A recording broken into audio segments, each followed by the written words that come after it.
नमस्कार. आवाज माझा वृत्तवाहिनीत आपल्या सगळ्यांचं स्वागत. वेळेच्या काही ठळक घडामोडींकडे. अवैध दारू विक्रीबाबत कडक कारवाई करण्याच्या जिल्हाधिकाऱ्यांच्या सूचना. लवकरच शहरामध्ये पसरणार सीसीटीव्हीचं जाळं. आणि विनयभंग प्रकरणी मनसे अध्यक्षांनी घेतली पीडित कुटुंबाची भेट. विधानसभा निवडणुकीच्या पार्श्वभूमीवर दिवा, देसाई, मनेरा, अंजूर, आलमगड या ठिकाणी होणाऱ्या अवैध दारू विक्रीबाबत कडक कारवाई करा. नियंत्रण ठेवण्यासाठी पथकं तसंच ड्रोनद्वारे माहिती घेऊन परराज्यातून येणारी दारू वाहतुकीसाठी चेकपोस्ट तयार करण्याची सूचना जिल्हाधिकारी तथा जिल्हा निवडणूक अधिकारी अशोक शिनगार यांनी राज्य उत्पादन विभागाच्या अधिकाऱ्यांना दिलेत. निवडणुकीत उमेदवारांकडून भरमसाठ पैसा खर्च केला जात असल्यानं पैशाची वाहतूक रोखण्यासाठी रेल्वे प्रशासनाला प्रत्येक स्टेशनवर पथक नियुक्त करण्यात येणार आहे. विधानसभा निवडणुकीकरता ठाणे जिल्ह्यातील सर्व शासकीय कार्यालयातील अधिकाऱ्यांची जिल्हाधिकाऱ्यांनी बैठक घेतली. या बैठकीत मद्याबाबत कडक निर्देश देताना 10 लाख रुपयांच्या वरती रोख रक्कम सापडल्यास ती तात्काळ आयकर विभागाकडे जमा करण्याच्या सूचना दिल्या. बँका, पतसंस्था, सहकारी संस्था यांना याबाबत सूचना देण्यात याव्यात. संबंधित अधिकाऱ्यांनी नियंत्रण ठेवावे. 10 लाख रुपयांपेक्षा कमी रोख रक्कम सापडल्यास ती कोषागार किंवा उपकोषागारात जमा करावी. याचे सर्व अहवाल निवडणूक विभागाला सादर करावे लागतात. जीएसटी विभागानं गोदाम, पेट्रोल पंपावर होणाऱ्यांवर लक्ष ठेवावं. रेल्वेद्वारे होणाऱ्या पैशाची वाहतूक टाळण्यासाठी रेल्वे प्रशासनानं सर्व रेल्वे स्टेशनवर पथकं नेमावीत, अशा सूचना देण्यात आल्या आहेत. निवडणूक निर्णय अधिकाऱ्यांनी त्यांना दिलेल्या सूचनेनुसार सर्व कार्यालय स्थापन केल्याबाबत विचारणा केली. त्यांना याबाबत योग्य त्या सूचना दिल्या. निवडणूक विषयक दैनंदिन अहवाल सादर करण्याबाबत सूचना दिल्यात. प्रशिक्षणाचे योग्य नियोजन करावं. मतदान केंद्र तयार करताना त्या ठिकाणी योग्य त्या सर्व उपाययोजना कराव्यात, असं सांगण्यात आलंय. ठाणे शहर पोलीस आयुक्तालय क्षेत्रातील ठाणे, भिवंडी, उल्हासनगर, अंबरनाथ आणि बदलापूर या शहरांमध्ये 6,000हून अधिक अत्याधुनिक सीसीटीव्ही कॅमेरे बसवण्यात येणार असून सुमारे 570 कोटी 30 लाखाच्या प्रस्तावाला मान्यता मिळाल्यानंतर ठाणे पोलिसांनी प्रकल्पाची निविदा प्रक्रिया राबवून ठेकेदाराला नुकताच कामाचा कार्यादेश दिलाय. हा प्रकल्प तत्परतेनं कार्यान्वित करण्यासाठी ठाणे पोलीस आयुक्त आशुतोष डुमरे यांनी प्रकल्प अंमलबजावणीची समिती घेऊन त्यांना महत्त्वाच्या सूचना केल्या आहेत. या प्रकल्पामुळे शहरामध्ये लवकरच सीसीटीव्ही कॅमेऱ्यांचे जाळे विणले जाणार आहे. ठाणे पोलीस आयुक्तालय क्षेत्रात ठाणे, भिवंडी, कल्याण, डोंबिवली, उल्हासनगर, अंबरनाथ आणि बदलापूर ही शहरं येतात. या शहरांमध्ये एकूण 35 पोलीस ठाणे आहेत. गुन्हेगारीला आळा बसावा याकरता शहरात पोलिसांची पथकं, गुन्हे अन्वेषण शाखेचे कर्मचारी नेहमीच गस्त घालत असतात. लोकसंख्येच्या तुलनेने पोलिसांचं मनुष्यबळ अपुरं आहे. मागील काही वर्षांपासून ठाणे आयुक्तालय क्षेत्रात गुन्हेगारीचं प्रमाण वाढतंय. बालक, महिलांवर लैंगिक अत्याचाराच्या घटना घडत आहेत. तसंच सोनसाखळ्या, चोरी, दरोडे, हत्या, हत्येचा प्रयत्न यासारखेही प्रकार घडत आहेत. ठाणे आयुक्तालय क्षेत्रातील ठाणे, भिवंडी, उल्हासनगर, अंबरनाथ आणि बदलापूर शहरात 6,051 सीसीटीव्ही कॅमेरे बसवण्याचा प्रस्ताव पोलिसांनी तयार केलाय. या प्रकल्पासाठी राज्य शासनानं 570 कोटी 30 लाखाचा निधी मंजूर केलाय. या कामासाठी पोलिसांनी निविदा प्रक्रिया राबवली होती. या प्रक्रियेत messrs Shri Siddharth Infratech and services private limited आणि messrs matrix security and surveillance private limited या कंपनीला कामाचा ठेका देण्यात आला असून त्यांना कामाचा कार्यादेश 10 ऑक्टोबरला देण्यात आला आहे. हा प्रकल्प तत्परतेनं कार्यान्वित करण्यासाठी ठाणे पोलीस आयुक्त आशुतोष डुमरे यांनी प्रकल्प अंमलबजावणी समितीची बैठक घेऊन त्यांना महत्त्वाच्या सूचना केल्या आहेत. अल्पवयीन मुलीवर विनयभंग प्रकरणी ठाण्यात गेल्या 3-4 दिवसांपासून वातावरण तापलंय. त्यात आज पीडित कुटुंबाची मनसे अध्यक्ष राज ठाकरे यांनी भेट घेतली. या प्रकरणाची माहिती घेत राज ठाकरे यांनी आरोपीचा पक्ष कोणता हे पाहू नका, या मुलीचा पुन्हा जबाब नोंदवून आरोपीला अटक करा, अशी मागणी राज ठाकरे यांनी पोलिसांना केली आहे. याबाबत माध्यमांशी बोलताना राज ठाकरे म्हणाले की माझं पोलिसांसोबत आता बोलणं झालं. बदलापूरसारखं तुम्ही हे प्रकरण अंगावर घेऊ नका. आरोपी कुठल्या पक्षाचा पदाधिकारी आहे हे महत्त्वाचं नसून कधी कुठल्या पक्षाची भूमिका नसते, परंतु एखादी व्यक्ती त्याची विकृती पक्ष म्हणून पंखाखाली घालणार असू तर बघायलाच नको.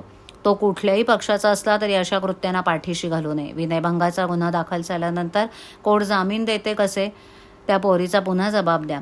तो जो कोणी असेल त्याला पुन्हा अटक करा, असं ते म्हणाले. तसंच टोलमुक्तीची घोषणा केल्यानंतर मनसे कार्यकर्त्यांनी ज्या केसेस अंगावर घेतल्या होत्या त्यांचे गुन्हे मागे घेतले पाहिजेत. हे आंदोलन आमच्या घरचं सत्यनारायण नव्हतं, लोकांसाठी केलेलं ते आंदोलन होतं.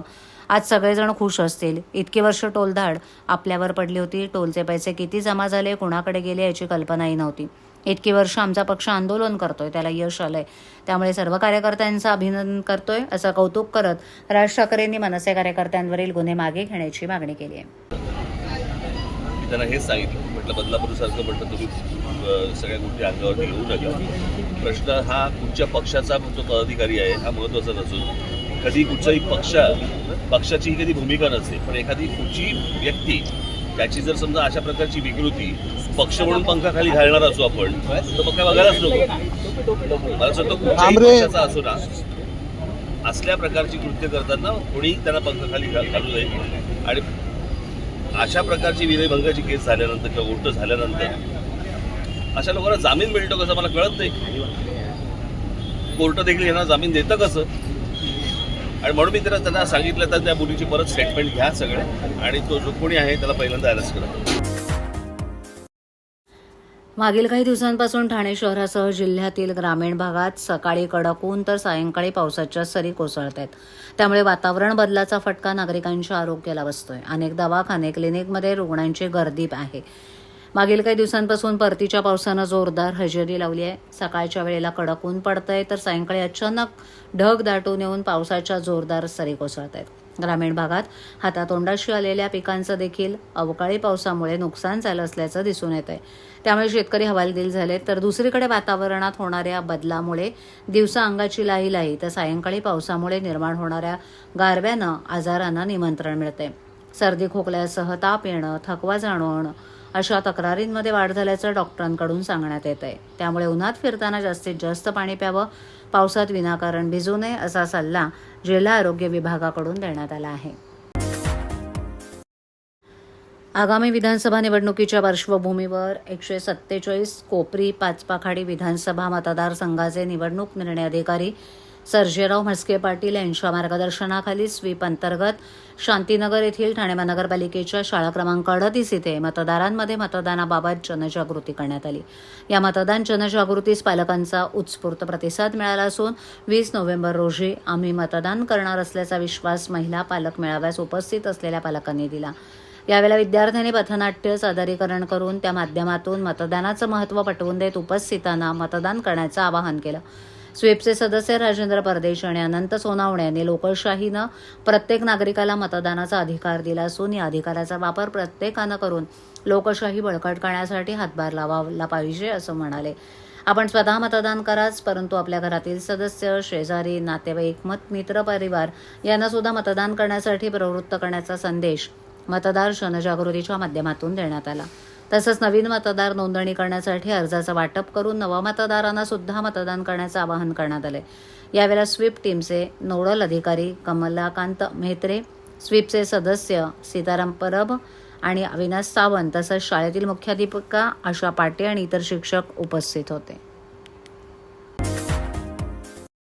महाराष्ट्र नवनिर्माण सेनेचे प्रमुख राज ठाकरे यांनी त्यांच्या कुटुंबासह आणि पक्षातील वरिष्ठ नेत्यांसोबत ठाण्यातील प्रसिद्ध मामलेदार कचेरी मिसळपाव कॅन्टीनमध्ये मसालेदार मिसळपाव, वडा उसळ आणि इतर स्थानिक पदार्थांचा आस्वाद घेतला. त्यांच्यासोबत खाद्यविशेष तज्ज्ञ आणि पक्षाचे वरिष्ठ सदस्य कुणाल विहायकर देखील उपस्थित होते. ठाण्यातील मामलेदार मिसळपाव हे खाद्यप्रेमींसाठी प्रसिद्ध असून त्यांच्या तिखट आणि चवदार मिसळीची चव राज ठाकरे यांनी अनुभवली. या भेटीद्वारे राज ठाकरे यांचा ठाणे शहराशी असलेला स्नेह आणि शहरातील खाद्यसंस्कृतीशी असलेलं नातं पुन्हा एकदा अधोरेखित झाले. राजकारण आणि स्थानिक संस्कृती याचा सुंदर संगम या भेटीत दिसून आला. आवाज माझावरील एखादी बातमी पाहिजे राहून गेली असल्यास यूट्यूबवर येथे तुम्ही पाहू शकता. तर मग नक्की सबस्क्राईब करा आवाज माझा. आजच्या ठळक घडामोडी शेवटी पुन्हा एकदा. अवैध दारू विक्रीबाबत कडक कारवाई करण्याच्या जिल्हाधिकाऱ्यांच्या सूचना. लवकरच शहरामध्ये पसरणार सीसीटीव्हीचा जाळं. आणि विनयभंग प्रकरणी मनसे अध्यक्षांनी घेतली पीडित कुटुंबाची भेट. आपल्या विभागातील काही सूचना अथवा समस्या असल्यास ते आमच्यापर्यंत जरूर पोहोचवा. आम्ही तुमचा आवाज नागरिकांपर्यंत नक्की पोहोचवू. आम्हाला संपर्क करण्यासाठी आमचा पत्ता आवाज माझा 103 साईल 1 आदर्श नगर कोलबाड रोड ठाणे पश्चिम. आमचा दूरध्वनी क्रमांक 7666213141. आमचा ईमेल ID awazmaza.tvnews@gmail.com. तर पुन्हा भेटू याच वेळी याच ठिकाणी काही नवीन घडामोडींसह आवाज माझा वृत्तवाहिनी. तोपर्यंत नमस्कार.